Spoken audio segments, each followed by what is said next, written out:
আসসালামু আলাইকুম। সবাই কেমন আছেন? আশা করি ভালো আছেন।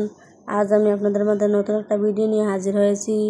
এই দেখেন আমার বাবা বাড়ি থেকে ক্ষেতের আমাদের টাটকা সবজি দিয়েছে, টমেটো, ঢেঁড়স, এখানে গাছের দেউয়া, তারপরে আম দিয়েছে, গরুর দুধ, মানে যা আছে বাবার বাড়ি থেকে সব এক এক করে দিয়েছে। মারা আসলে এমনই হয় যে আমাদের গাছের আম। এই যে এখানে দুধ দিয়েছি, আমার ক্ষেতের শাক, কলমি শাক, পুঁই শাক। এখানে আমি একটু আজকে বিরিয়ানি পাকাবো। এই যে শাঁসি পোলাও চাল নিয়েছি 1 কেজি, গরুর দুধ আমি লেবু দিয়ে ফাটিয়ে নিয়েছি। এখানে পেঁয়াজ কুচি, কাঁচামরিচ, তারপরে রাঁধুনি মিক্স, 2টা আলু কেটেছি। এখানে আমার 2 কেজি মতো গরু মাংস। যেখানে আমি রান্না বসিয়ে দিছি, তেল দিয়েছি পরিমাণ মতো।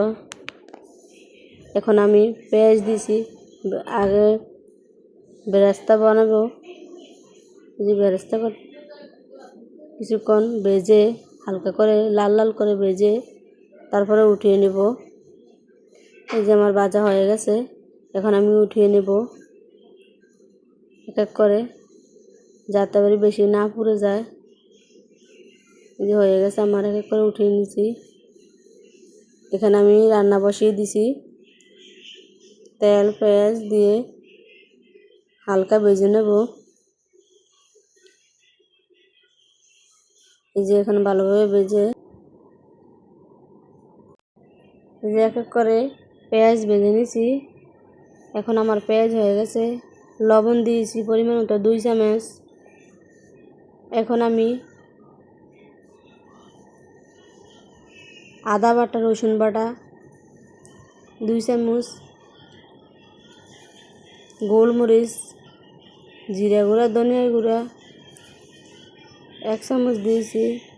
এই দিয়ে পরিমাণ মতো এখন আমি একটু ভেজে নিব। সাথে একটু পানি, গরম পানি অ্যাড করলাম যাতে মশলাটা না লেগে যায়। এখন আমার কষানো হয়ে গেছে। পাটাইনা পেটে যাওয়া দুধ দিছি, লেবু দিয়েছি, আমি গরম দুধ জাল দিয়ে দিয়েছি। এখানে আমি একটু সস দিয়েছি, দিয়ে কিছুক্ষণ কষিয়ে নিব।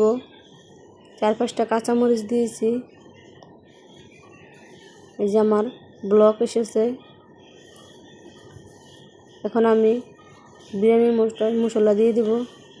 এই যে 1 কেজি গোস্তের সাথে 1 প্যাকেট মশলা দিয়েছি। তো সবাই দেখতে থাকুন আমার ভিডিওটা। ভালো লাগলে লাইক, কমেন্ট, সাবস্ক্রাইব করে দেবেন।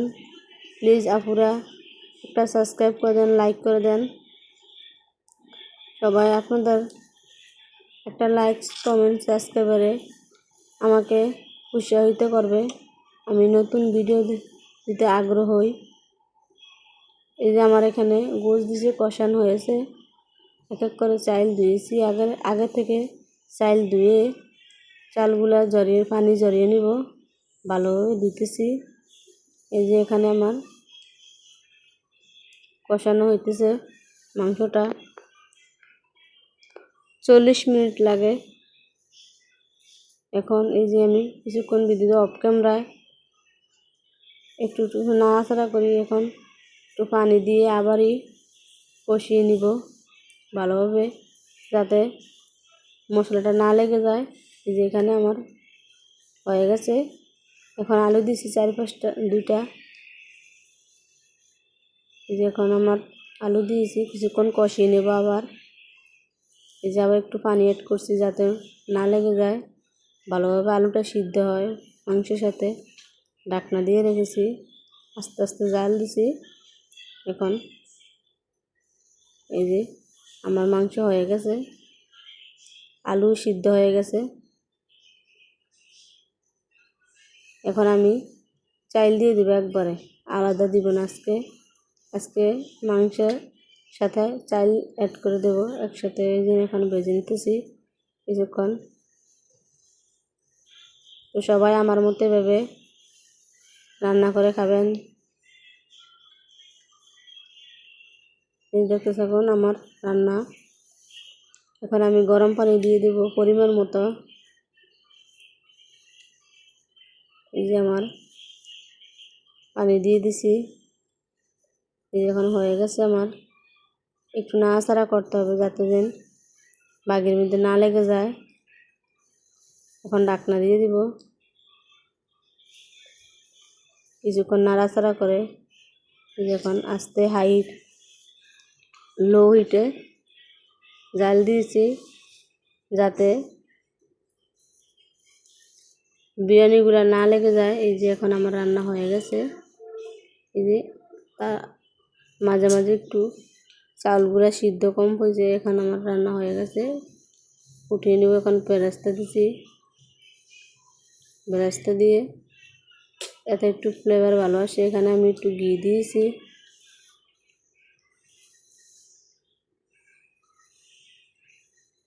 এই যে 1 চামচ ঘি, এই যে ঘি দিয়েছি। ঘি দিলে বিরিয়ানিটার ফ্লেভার একটু ভালো আসে। তো সবাই